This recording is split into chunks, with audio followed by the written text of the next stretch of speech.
L'architecture, c'est un petit peu comme les rivières, comme les forêts. Ça vit de longue durée. C'est comme les villes. C'est pas la durée courte, c'est les siècles. C'est les siècles. D'ailleurs, assez souvent, je travaille sur des bâtiments qui datent d'un siècle ou même plus. Ils sont bien faits, ils sont solides, ils sont bien construits, ils tiennent et ils sont flexibles dans le sens qu'ils sont généreux, quoi. Tu peux les transformer. Mais c'est quelque chose qui se passe tout le temps. Tout le temps, parce que c'est notre culture européenne, celle de construire sur le construit. C'est l'histoire des villes est faite de strates, de stratification, l'un sur l'autre. Et cette idée de stratification, c'est ce qui fait d'ailleurs nos villes tellement belles.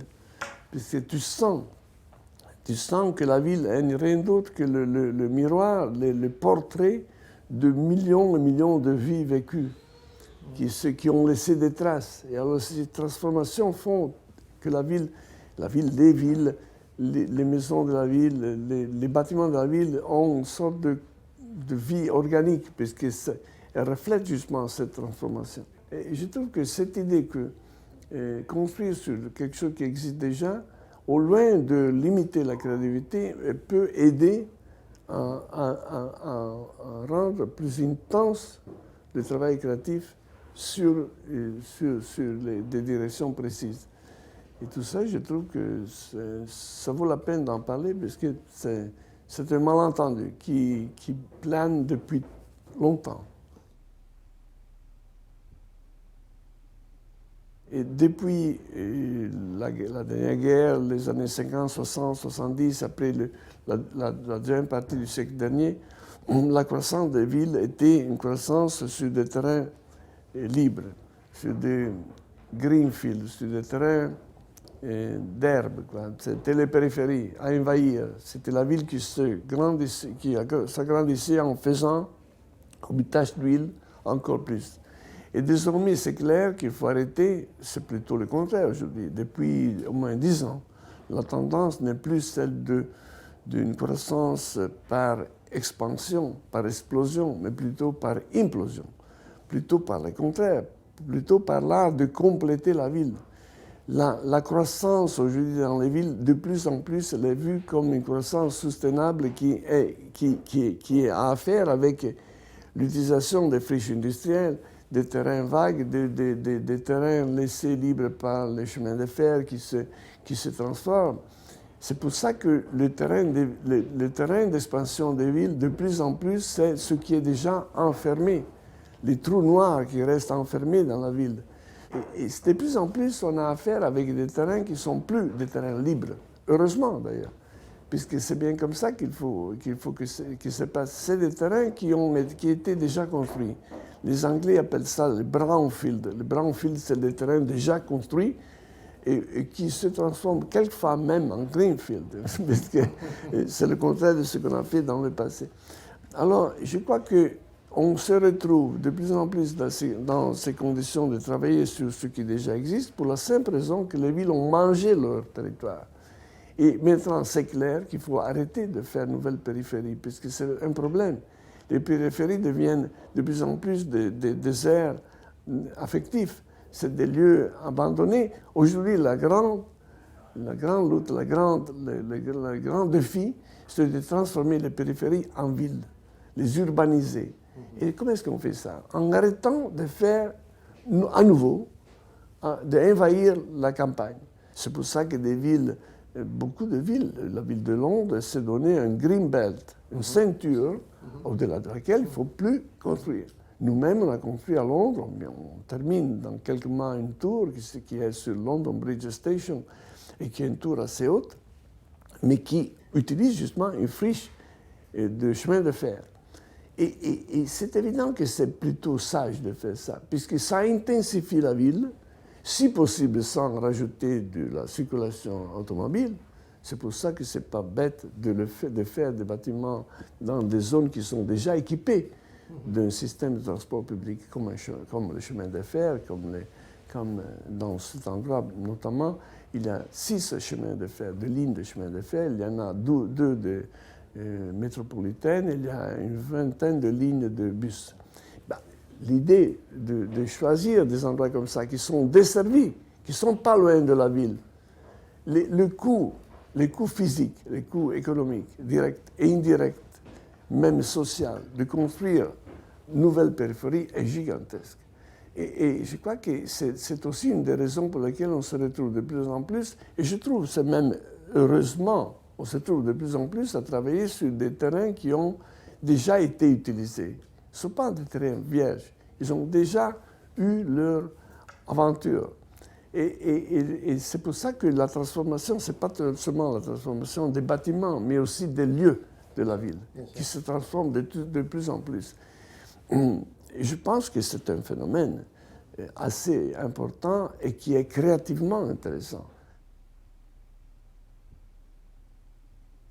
J'utilise le mot intensifier les villes et pas densifier les villes. Et c'est vrai, puisque la beauté des villes, qui sont une invention humaine merveilleuse, ça vient de l'intensité des échanges. Les villes sont des lieux d'échange, des lieux dans les lieux de la ville, qui sont les rues, les places, les bâtiments publics et tout ça, il y a un rituel qui se réalise, qui est merveilleux. C'est celui de jouir ensemble des mêmes choses. Dans ces lieux-là de la ville, on partage les mêmes sentiments. C'est là que les différences s'évanouissent un petit peu, s'épanouissent. C'est là que les expériences se mélangent. Même la peur disparaît quelquefois, dans les cas meilleurs, puisque c'est dans le rituel de la ville que la cité et la civilité, città et civiltà en italien, c'est le même mot. C'est ça. Eh bien, dans ces villes telles qu'on les voit et on est content de vivre, c'est l'intensité qui compte, ce n'est pas la densité. La densité, c'est négatif puisque c'est trop. Mais l'intensité, c'est justement, la vie intense dans les villes. Ce n'est pas virtuel, c'est physique. On se retrouve, on se rencontre dans les rues. Alors, on peut presque toujours dans les villes, même à moins qu'elles soient vraiment très, très denses, c'est toujours possible de rajouter.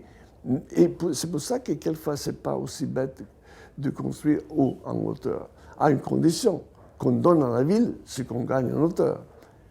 Il faut prendre le ciel, il faut donner la terre. C'est évident.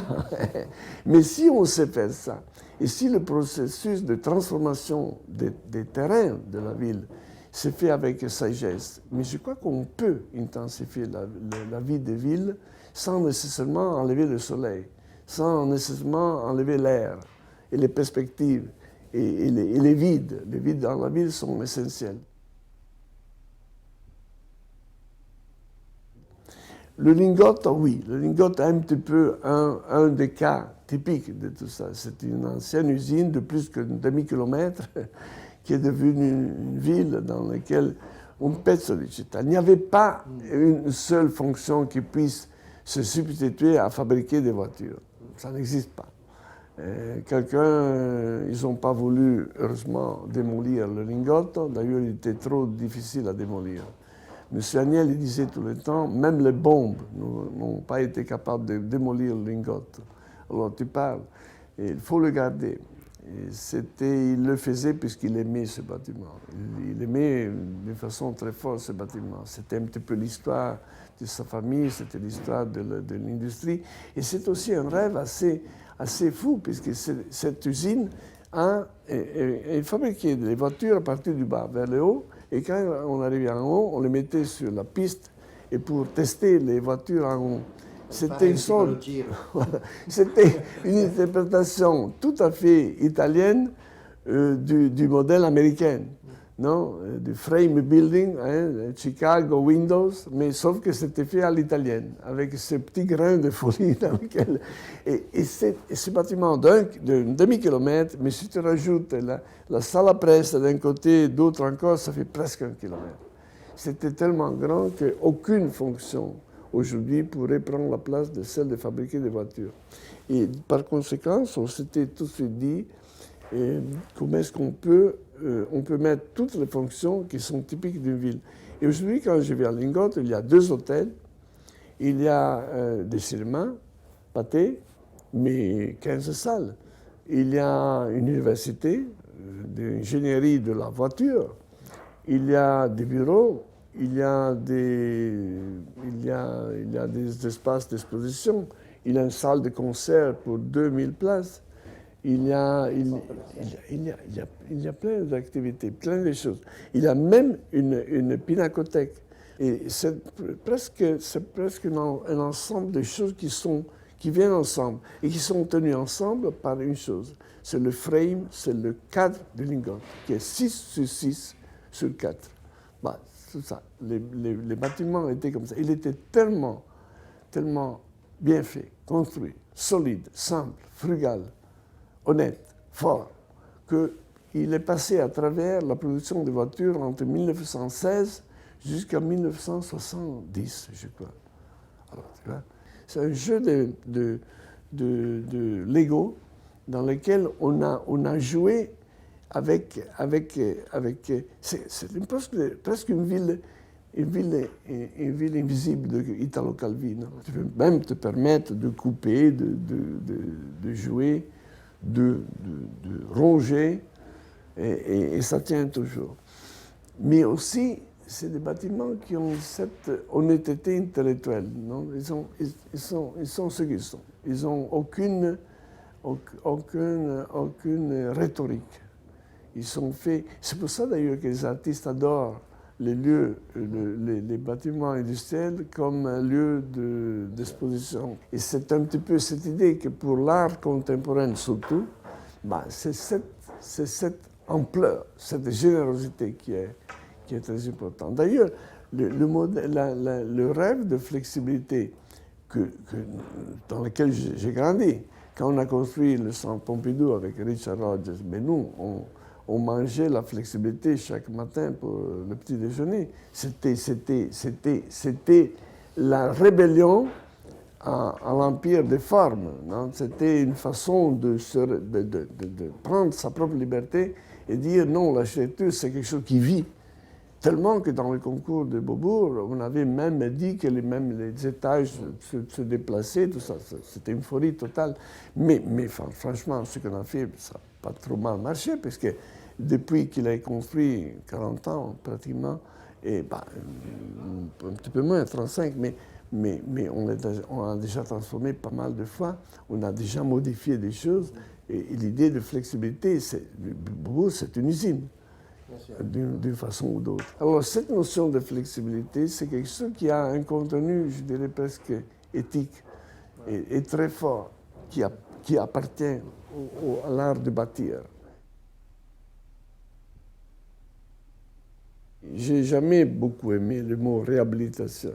C'est quelque chose d'un petit peu limitatif. C'est comme un malade qu'il faut réhabiliter, c'est comme un bâtiment qui s'écroule, il faut le tenir un petit peu. J'ai beaucoup travaillé dans ce domaine. Et il y a 30 ans, on avait fait un projet pour Otranto, dans le sud d'Italie, avec UNESCO, dans lequel justement on avait développé toute une série de techniques qui permettaient de réhabiliter, entre guillemets, les bâtiments d'une ville ancienne sans détruire, même sans déplacer les habitants, parce que ça, il ne faut pas oublier. C'était avec Paul-Henri Chambard-Delove qu'on avait aussi travaillé. C'était avec beaucoup de gens très bien, avec lesquels on avait développé cette idée qu'une unité d'un centre historique, elle est faite de pierre, elle est aussi faite de gens. Et tu ne peux pas casser cette unité. Alors, réhabiliter dans ce contexte, ça avait plutôt une bonne raison. C'est qu'en faisant d'une façon douce, sans tout démolir, c'était presque possible, assez souvent possible, le miracle de garder les habitants là où ils étaient.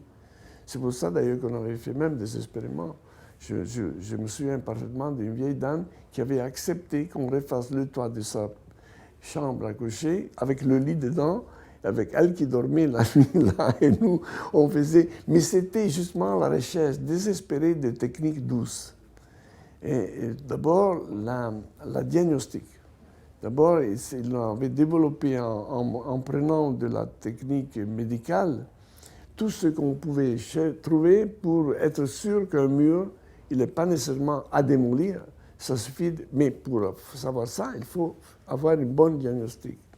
La thermoscopie, on avait sorti toutes des choses assez intéressantes, mais qui étaient destinées justement à prouver que quelquefois on démolit trop.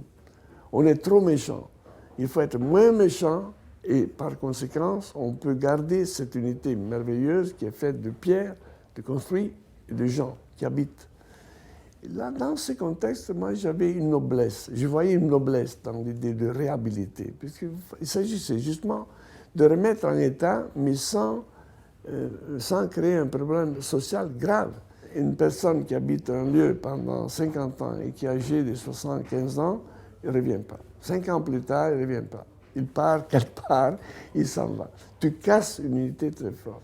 Réhabiliter aujourd'hui, quand on parle de transformer, c'est plus intéressant, évidemment. Prenons par exemple le projet qu'on fait à Amiens, dans la citadelle, pour la nouvelle université.